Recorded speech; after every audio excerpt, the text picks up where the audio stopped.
Winterizing is a huge part of how we continue to winter camp, and this is how we do it. Welcome back to the Tiny Camper Gang channel, everybody. On this episode, we're going to be talking about how to winterize your RV. There's a few different ways you can do it. However, this is the way we've done it, and it's worked great for us.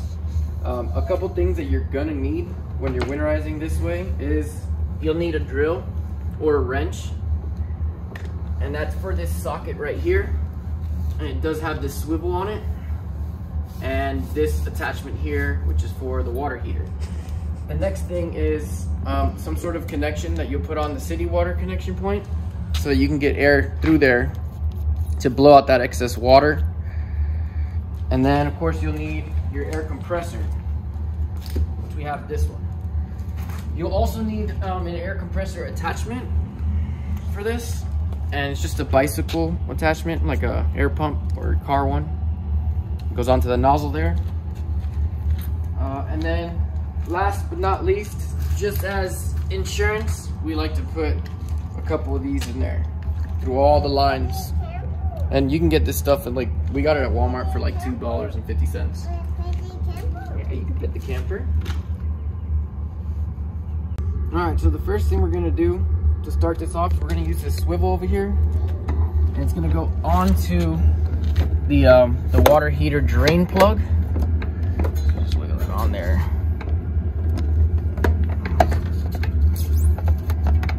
There we go. All right, now that it's on there, the swivel really helps you get it on there fully, and you can keep this bent, but just gently open it up. You want to also release any pressure in there, which ours doesn't have any.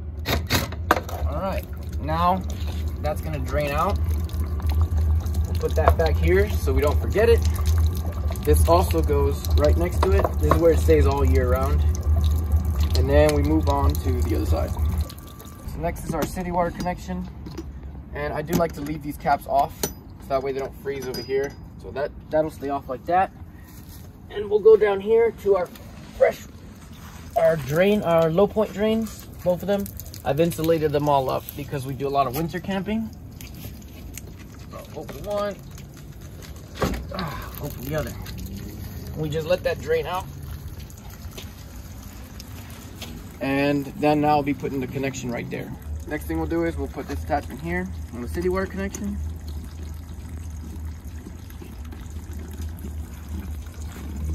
And the reason why we use these is because these have a tendency to wear out fast, and with these, they're a lot more resilient. All right, so that's there. And then we do got to open this because we're going to start doing every single one of the faucets. I also opened the gray water valve just while we're draining all the water out, which there shouldn't be anything in there, but we don't want any water in there. And that's clean water, by the way. The next thing we're going to do here is we're going to be filling this up and regulating the pressure on exactly how we want it to be. I usually like to keep it at 50 to 55 psi so I don't accidentally blow out any of the PEX plumbing that we have in there. So now that we've got that set at 55 psi, we are going to be trying to get as much water out of the system as possible. You'll see it'll start coming out of the bottom there even more, just some drips, get it under there.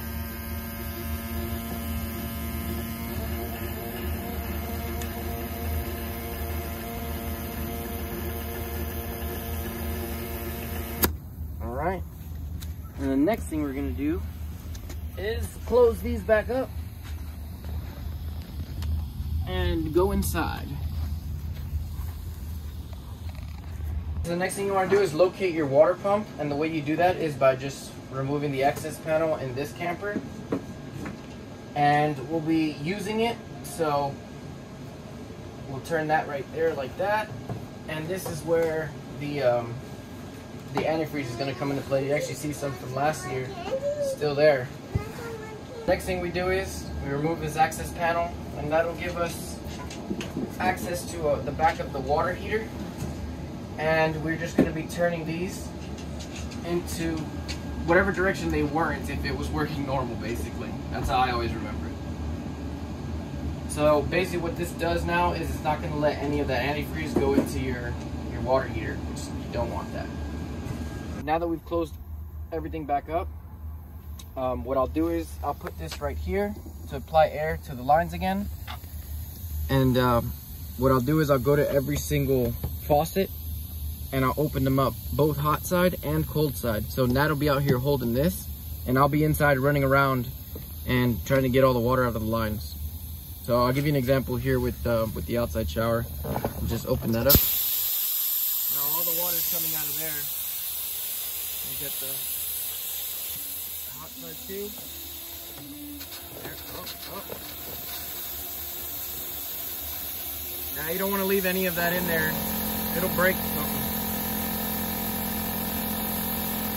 Try to get as much out as you can.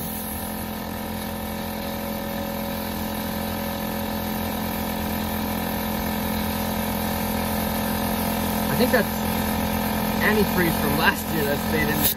It looks bubbly. I don't think we ever used this the entire year. Okay. Now that Nat is pressing that outside, you're gonna have air coming out of here. You're just trying to get as much water as you can out of there. Switch it over to the next side. All right, that one's pretty much done. We'll go over to the bathroom.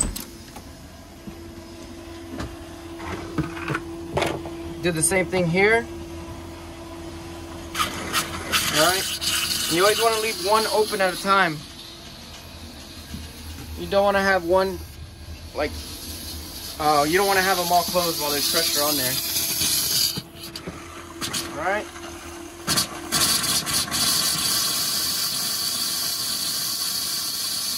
Okay, now the shower.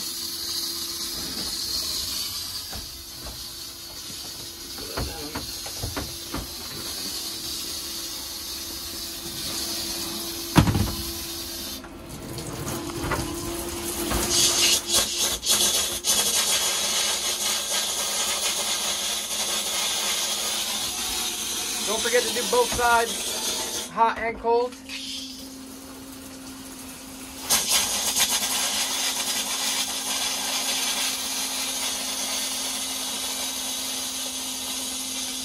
So the last thing that I like to do, and this is just for insurance purposes basically, since I already blew up as much water as I could, you could technically stop here, or you can go the extra step, which is what I do, is I'll put that tube that was running to the water pump straight into here, and then I'll be turning on the water pump.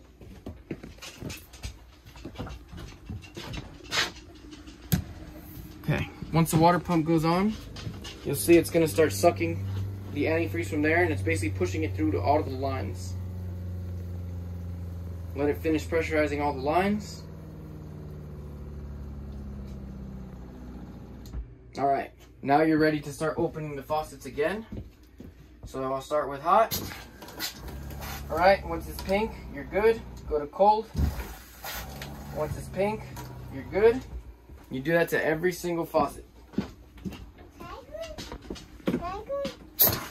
Alright, it's pink. And by blowing out the lines first, you'll use a lot less of the RV antifreeze.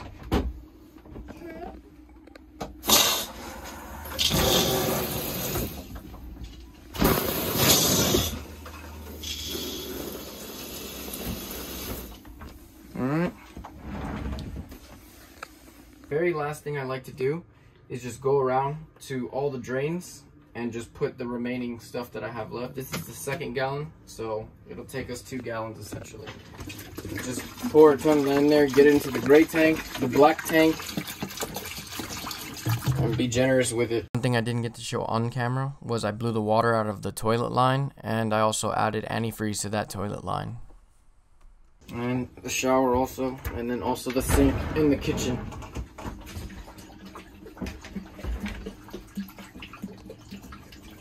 And that's mainly for the P-traps. Alright, so that's pretty much how we've been winterizing our RV for the last couple of years. Just to be extra safe about it. I know it looks a whole lot longer inside of the video because I'm explaining it and I'm walking around and doing stuff, but when I actually do it